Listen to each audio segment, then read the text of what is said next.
Hey guys, I'm just going to do a deck profile for you for the Snake Eyes deck that I've been promising for the last couple weeks now. So news about it, I've been topping our local events for about a month and a half playing this deck.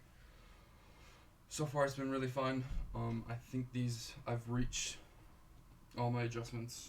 It's the style that I like playing. Now this is for locals, not going to a regional event or anything like that. Our local is very diverse. Now, some of them do play meta and all that, but at the same time, we see random decks like Dinos appear once in a while and all that. So this is kind of geared for that versus anything else. So we'll get started. Obviously, this is Snake Eyes Fire King. So we'll move my extra deck here. So starting off, obviously, 3 Snake Eyes Ash. Um, Obviously, the star piece of the deck. Um, Can't change those ratios unless the ban list hits it. But yeah, easily 1 card starter for the deck. You got 2 Popular, the main combo piece of the deck. Love it, actually. The fact that, like, even if you don't have Ash, you can just Bonfire, add it, and special summon, or even normal summon. It itself is a 1 card starter. Then Oak helps you extend. Also in weird situations, like if you're under Shifter and all that, it comes up. Then obviously the boss monster itself, Flameburge. I love this card so much. I used to play Block BA, so this gives me all of the same notes and all that. Then obviously for more extenders, we play 3D Bellstar. Extender starts combos again. Pretty much everything in this deck does at least 2 things. So with this, obviously this can add you OSS, or combo off. Then we have, for the Fire King stuff, 3 Kieran, extender as well. It helps me pop. I use it more of an extender lately, but the additional on my opponent's turn with Garunix, especially in Garunix, pop the Kieran. Kieran will special summon either the Arvada or Ponix. Pop a card, so good. Speaking of that, we play the 1 Garunix, the 1 Ponix, and the 1 Arvada. I wouldn't change the ratios. The only thing I might do is drop a Kieran, but I like seeing it. It helps me extend, especially in the grind game, which at our locals I'm going into all the time, which I don't know why. We have a lot of branded players, so it helps me out as well. But yeah, these are my ratios for the monsters. And then for hand traps, 3 Nibs, 3 Ash, and 2 Droll. I cut to 15 non-engine cards. So with that, I'm seeing more of my combo pieces, but I'm still seeing 2 hand traps in my hand per game, which is really nice. And I'm not bricking as much anymore. For spells, obviously Bonfire. Honestly, MVP can get you Ash, can get you Poplar, Oak if you need it as well. Solid card. 3 Wanted. You look at the OCG ban list, this might be 1 Wanted after a while, but that's fine. For the rest of the Snake Eyes, I play 1 OSS and 1 Temple. Temple's just very good if you're under Shifter or Droll. For the Floodgates, super solid. I don't use it as much, but especially if I'm playing Flues or anything like that, this always comes up. For the Fire King spells, I play Island and Sanctuary. I don't play Circle or the other one, just because I kind of want to cut it down. If you want to, I'd easily put it inside. Just right now, it's not really the best, at least for our locals. Like I said, this is designed for locals. Then I play for another engine card, is 1 for 1. When I first was playing it, I didn't really like it, because I would never see it on time. Then with playtesting with my friends and at our locals, I was seeing it all the time. It was easy. It was actually pretty easy because I would just play it. If they ash it, sick. I sell my normal summon. Or if I get nibbed and I don't use my normal summon, I can still continue a couple plays. Then for a couple of non-engine as well, 3 crossout. Um, I understand why people don't play crossout. I wouldn't either, but all of our locals is a lot of newer players, so they tend to shotgun Ash and all that.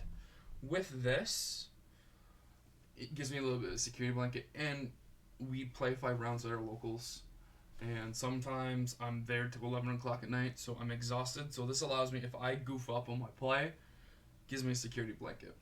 And for the same thing, Called by the Grave, for the exact same thing, as well as if it's hate, if I'm against branded or something, and I just want to get rid of a piece.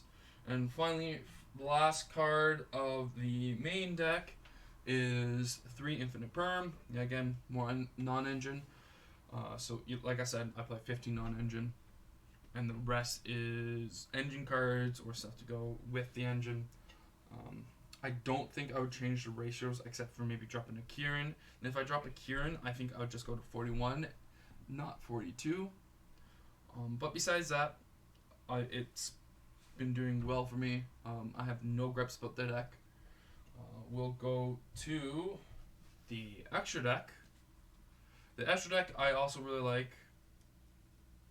It could be some changes as well with this if you really want to. So I play 1 Linkuriboh and 1 Anima for the Link ones. Anima, if you look at my extra deck, can be taken out at any time. But yeah, again, it's a newer play. Our locals have a lot of new players, so they do get punished because they will put it under a link zone, and they're just okay, Anima, scoop up. It's just an easier out. For Link 2s, we have a Sunlight Wolf, Phoenix, SP, IP, Hida, and Dark. The Phoenix is just pretty much just 2 monsters with different names, so I can, with certain combos and stuff, I can go with it really easy. If, let's say I mess up a play, and I'm in Linkuriboh, and I can't go into, let's say, IP or anything, and try to put it in my spawn trap grid zone with Flamberge, I can still go into Phoenix first, and then go with my plays after, if I needed that additional Link 2. Obviously, SP, MVP, IP is also MVP. These 2 I absolutely love. It just punishes the opponent from hand trapping or playing like branded and stuff. It allows me to go into Promethean Princess a lot easier, which helps a lot, especially when you're OTKing. For Link 3s, I only play 3. I play Heat Soul, and then 2 Princesses. I don't play Celine. Yes, Celine comes up, but I haven't noticed it coming up as much as I would like, especially in our locals. As well, like, if you do want to play Celine over it, I would say drop the Enema if you really wanted to. But besides that, I haven't actually seen it come up for me. Yeah, there's situations where I could go into it, but there was never a situation where I needed to go into it to get the extra monster. Princess does the exact same thing. Or, yet again, if you don't have the money for a Princess, which she's actually gone down a bit, you can obviously just go into a Celine, right?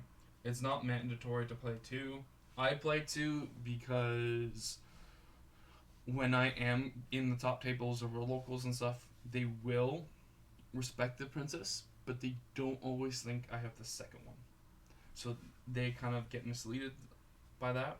For the 4s, Amplo Whale, MVP with Princess. Apo, really good. And for the OTK, 1 Zeantless and 1 Phoenix. Raging Phoenix. I don't always get to go into the combo because I'm either under shifter or something, so it's not always necessary. But I've noticed a lot lately that, let's say at our local, someone goes to the Dragoon, I'll go I'll bait out their negate, I'll go into Zeantless, banish all the field, and I will move the Dragoon into defense, and now I'm able to attack into it and not feel bad. Or the same thing with just making Amplo Whale very big. But yeah, I wouldn't change too much for the extra deck. I like it a lot. I will go on the side. This side is mainly, like I said, for our local setting. You can take it to a regionals if you wanted to, but like I said, I geared it for our locals because we have a lot of branded players, we have a lot of rogue players as well as meta. So I have to be diverse with my planning. So I play three Ghost Spell, one Scatter Shot just for time. This can be dropped if you want to go up and everything. I know you guys seen in when I'm streaming where this is not in. Um, as well, in Omega, I don't come in situations where I have to burn for time because my opponent is either slow playing or stalling me out for a while. This is where this comes in. In our local scene, like I said, we have newer players. They don't play the fastest. So this kind of punishes them for it. As well, if I'm playing a stun deck with a respectable player and all that, not saying the new players aren't respectable, they're really good. For people that just started this year, this guy just helps me be more comfortable going into those games. Most of the time I don't see it, but it is searchable off of Bonfire. Half the time I don't even use it, but it adds a security blanket for me. Then I play 3 Cyclone. Obviously, if I'm against a mirror match, which most likely not, because I'm always... Our locals kind of went away from the Fire King package. I still play it because I kind of like the explosiveness from it. As well, we do have a few Labyrinth players and stuff, and this does out. And we also have Unchained players, so really good sideboard. Then I play 3 Forbidden Droplet. This is mainly for going second, especially like if I'm playing against Branded. If they go Syncophier to bring out Nightmare, I can stop it right away. Or if they have a Mirror Jade. Like I said, our locals have so many Branded players that I have to respect it. Outing a Mirror Jade's kind of scary in this deck, as well as if they go with the Nightmare Lock, it's also kind of scary. So this at least gives me some sort of interaction with them instead of popping Mirror Jade, so I can't really set up a board after. I have to go for EOTK if I do it that way. This just allows me to play a little bit easier. 2 Triple Tactics Talent. This is where if you watch stream, the Volcanic Scattershot will be the third talents. I don't actually own a third talents right now. It's easy for me to get, but the Scattershot kind of fills that role. I don't see it come up too much, at least in our locals. But yet again, if they do shotgun, it does punish them in a way. Then for my final 3 cards, 3 anti-spell. This can be summon limit 100%. If you're going to a regional setting, I would drop this in a heartbeat and make it summon limit. But with our locals as well, we have people play Sky Striker, Pendulums, and all that. This allows me to have a better matchup against those, even though I can go Flame Burst, put something in their scale, kind of shuts them down for a bit if they don't have anything that turn. This just shuts them down completely, and that's why I play it. This, like I said, this, if you're going to regionals, would be summon limits, and this would probably be another talents, if you could. Alrighty, thanks guys for looking at my deck profile, and I'll be jumping on stream later on today. Alright, see ya.